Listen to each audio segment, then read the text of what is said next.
Good afternoon, everyone. Welcome back.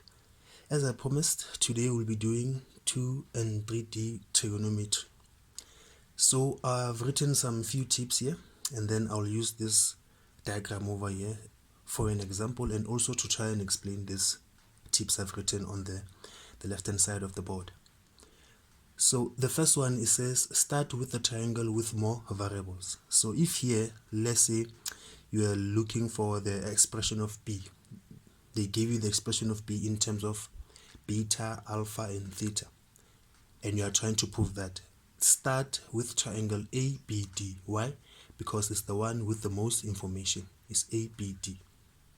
But if the expression that is given to you does not have beta or alpha, and then it's fine, you can only use triangle ADC. But that expression is bound to have all of these variables. So always start with the triangle with more information.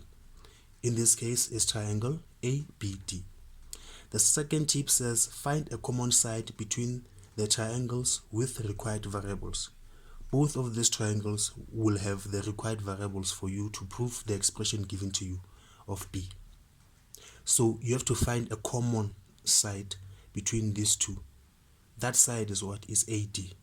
So AD is common in both these two triangles. So AD is going to be your link to move from one triangle to the other. And then the third tip, it says that algebraically solve for the common side separately in those triangles and then equate them. What does that mean is that in this triangle, as you can see, it's not a right angle triangle. So in this triangle, you'll have to apply those three rules: your area rule, your cosine rule, or your sine rule. So you have to apply those rules to get an expression for side AD. And then in this other triangle, since it's a right angle triangle, you can use the normal trig function, your soccer tool. So you're going to use that one to find an expression for AD. So since AD is the common size and it's bound to be the same thing, it's bound to be the same length in both triangle ABD and ADC, it means that they are equal. So you equate those two ADs. One, you derived it from this triangle, the other one from that one. And then after equating it, your variable of interest, in this example I was using b, so b will be in that equation after we equated those two ADs. And then you make b the subject of the formula. You have answered the question. So right now let's look at an example. Here's a question. The question says we have to prove that h, which is this one, is equals to b sine alpha all over sine beta sine theta. So first things first, you also have to indicate the triangle you are working in. So let me try and separate here. So I said start with the triangle with the most information. So I'll start with triangle BAD. So you write in triangle BAD, that's where I'm working now, sine beta all over AD, sine beta all over AD, I can equate it to sine alpha all over H. So therefore, since we've already established that AD is the common link between the two triangles, I make AD the subject of my formula, and then AD is going to be sine beta H all over sine alpha. Now I'm done with this triangle, and then I go to triangle ADC.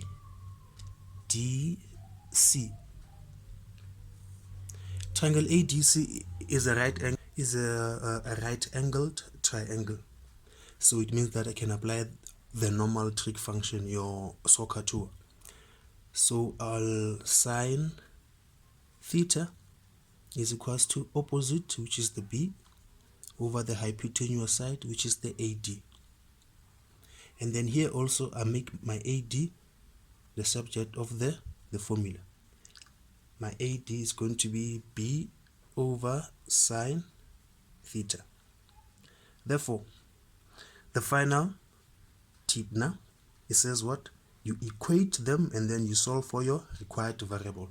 So since AD and AD, they will always be equal, I can equate both expressions. So I'll have sine beta h over sine alpha must be equals to b over sine theta.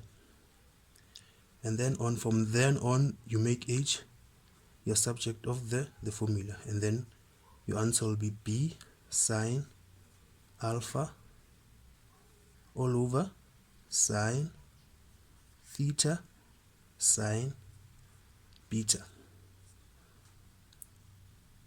This is your final answer. You've solved it. You've proved that h is equals to this. Example, it's a 3D example. So we have this diagram here. We have angle theta, angle beta, which are found in triangle CDB, and angle alpha and the side H, which are found in triangle BDA. So as the first tip, always start with the triangle that has the most information. So this time is triangle DCB, is this one. DCB is the one with the most information. So then if I try to analyze it, I can see that the angle at CDB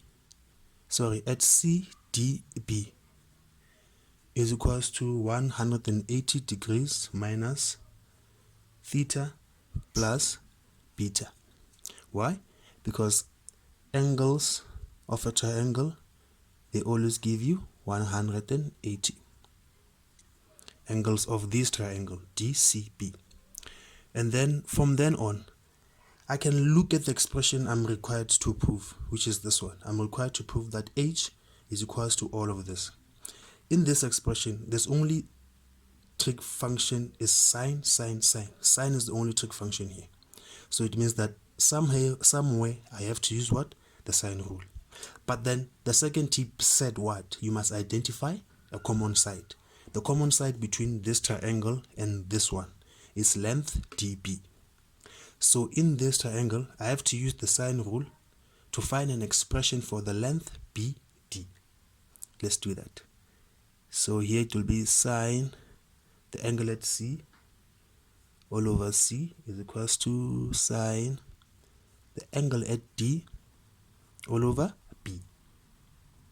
So this will simply be sine theta is equals to sine 180 minus theta plus beta all over B. Oh, sorry, this one is all over BD. So then coming here is what is an expression in the second quadrant, and in the second quadrant sine is positive. So I can drop the 180 degrees and just say sine theta plus beta. So my BD is going to be B sine theta all over sine into theta plus beta. Now I'm done with triangle DCB. So now I look at triangle BDA. I'm there now. Triangle BDA has the angle alpha and is a right angle triangle. So I can use the normal trig function, SOHCAHTOA. So I'll say sine theta, sine this alpha, sine alpha. Sine alpha is what? Is opposite over hypotenuse. Hypotenuse is BD. Therefore, my BD is equals to h all over sine alpha. After here, now I simply follow the last tip. I equate both my BD. Sorry, this is BD. I equate both of my BD. So h over sine alpha, it must be equals to b sine theta all over sine theta plus beta. And then from then on, I solve for my h. I make h the subject of the formula, and then you'll get that h is b sine theta sine alpha all over sine theta plus beta. You've solved the question. You've proven that h is equals to that. So yes, guys, that's how you solve this 2D and 3D trigonometrical questions. Just follow the tips I gave you, and then hopefully you'll be fine, and hopefully you understand. So if you appreciate and like the content, please comment, subscribe, like, and share. Thank you very much.